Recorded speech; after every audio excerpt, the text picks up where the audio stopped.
Assalamualaikum. Bismillah, alhamdulillah, Allahumma sholli ala sayyidina Muhammad. Salam hormat bro guys, paseduluran selawase. Semoga pada hari ini mas bro, mbak bro, para kawan-kawan shockbreaker semua senantiasa dalam keadaan sehat walafiat. Yang sedang beraktivitas berat di luar sana jangan lupa minum coy, biar nggak degradasi. Oke, kita kembali ke segmen reboot, ringkasan buku tua.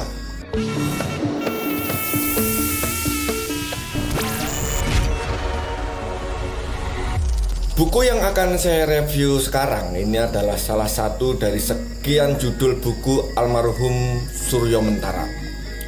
Mengenai profil beliau sudah ada di link ini. Buku tua yang saya review sekarang adalah seri 1 dari tulisan Suryo Mentara, yaitu Filsafat Rasa Hidup. Ini dia bukunya coy. Nah ini kalau dari sampulnya sih warna biru ya, terus ada gambar profil beliau Suryo Mentara. Buku ini diterbitin oleh percetakan Idayu Intip Press dari Yayasan Idayu. Yayasan ini bergerak di bidang perpustakaan, dokumentasi, dan juga ceramah-ceramah gitu. Dan salah satu pendirinya adalah teman dekat Bung Karno yang bernama Mas Agung. Dan kemudian nama Idayu ini diambil dari nama ibu kandung Bung Karno. Ya, siapa namanya coy? Ida Ayu Nyoman Rai, yang kecilnya dipanggil Idayu. Buku ini tipis guys, jadi cuman ada 27 halaman dan dulu dibeli harga 500 perak. Buku ini sebetulnya adalah salinan dari ceramah Ki Ageng Suryo Mentaram di Semarang pada tahun 1976. Kemudian dialih bahasakan karena ceramah waktu itu lebih banyak pakai bahasa Jawa gitu ya.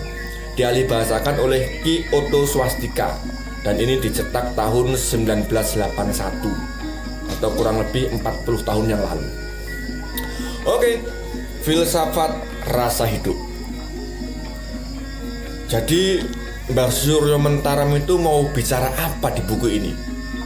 Tak lain dan tak bukan adalah ngomongin ya tentang filsafat rasa hidup gitu. Kira-kira gini gagasan buku ini coy. Tulisan dan ceramah Ki Ageng Suryo Mentaram itu kan banyak banget diwarnai dengan gagasan tentang pencarian kebahagiaan, atau katakanlah sebuah situasi dan kondisi jiwa yang bisa diduga sebagai oh ini loh kebahagiaan gitu. Pemikiran tentang kebahagiaan ini dalam versi Mbah Suryo Mentaram dikenal sebagai kawruh bejo. Kawruh itu pengetahuan, bejo itu sejahtera yang ada bahagia-bahagianya gimana gitu. Soalnya ada pak, banyak banget sekarang ini orang sejahtera tapi nggak bahagia. Kawruh bejo itu bagi saya loh ya, ini adalah teori etika khas Jawa. Beda istilah doang sama yang di Eropa. Mereka kan nyebutnya eudaimonisme. Ini sebuah etika yang menyatakan bahwa tujuan akhir manusia adalah kemakmuran atau kebahagiaan pribadi. Kayak gagasannya Plato, Aristoteles, kemudian kaum Stoa. Kaum Stoa itu ciri-cirinya ubanan dia. Thomas Aquinas, wa al-ali wasobilah. Dasar dari ilmu kebahagiaan adalah adanya pengakuan si aku terhadap apa yang diakui, yaitu pengakuan bahwa manusia selalu ada di persimpangan antara perasaan bahagia, raus bejo gitu, dan perasaan susah atau raos ciloko, yang umumnya itu bersumber dari kondisi terpenuhinya atau tidak terpenuhinya kebutuhan dasar.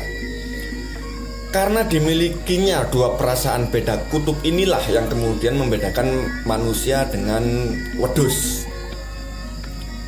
Untuk mengendalikan kondisi jiwa supaya tetap imbang saat mengejar kebahagiaan atau pursuit of happiness. Nah, dulu ada film keren banget judulnya Pursuit of Happiness, dibintangi oleh Will Smith. Untuk itu, akhirnya Mbah Suryo Mentaram menyampaikan hukum mengembang dan menyurut alias mulur mungkret. Mulur mungkret itu gini coy, ilustrasinya ya. Katakanlah saya ini sudah punya kebutuhan yang telah tercapai, dan karena itu saya telah merasa terpuaskan. Sebentar saja setelah itu saya akan punya lagi tuntutan baru yang mendesak-desak untuk diwujudkan. Nah dengan itu Akhirnya harapan saya atas kondisi ideal yang saya cita-citakan jadinya itu mulur atau mengembang. Sebetulnya bukan mengembang ya, mulur itu modot. Jadi kalau ada karet terus dibetot gini, dia akan mulur. Nah itu dia mulur. Sementara kalau saya punya kebutuhan yang tak terpuaskan, meski kebutuhan itu masih ada gitu ya, namun karena tibanya kebutuhan yang datang belakangan tadi, akhirnya menjadikan kebutuhan yang ada duluan itu menyusut dan kemudian batal jadi prioritas. Jadi mungkret dia.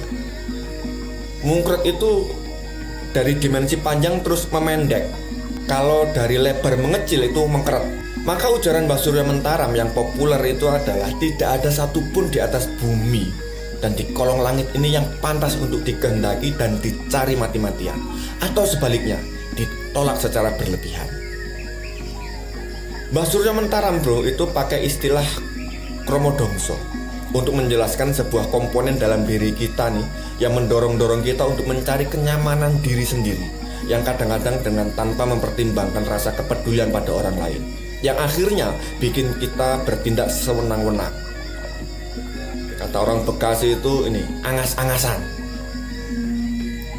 Kayaknya ya kromodongso ini kalau versi Plato itu eros. Kayaknya loh ini. Nasihat Mbah Surya Mentaram untuk kita agar dapat menjalani hidup yang baik adalah pakai rumus 6 se.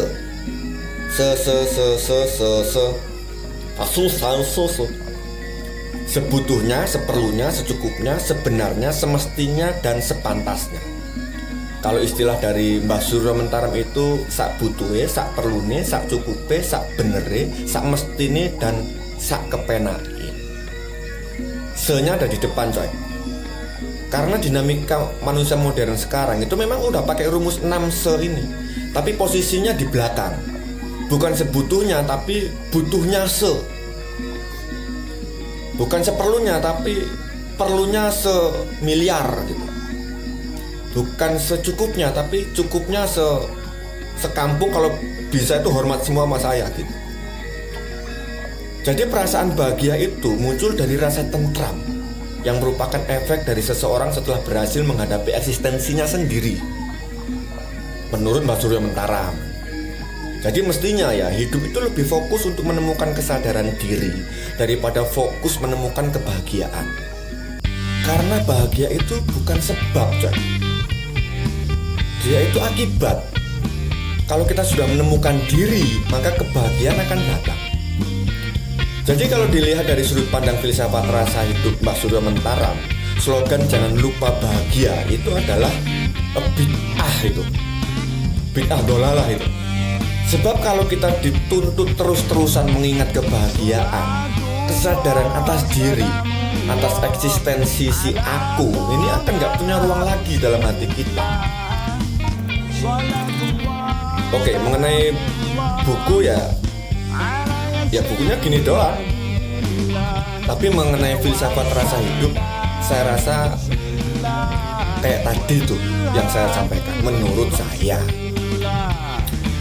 Oke bro guys, terima kasih udah mampir. Salam hormat, pas seduluan sama si coy. Ini kopinya mantap.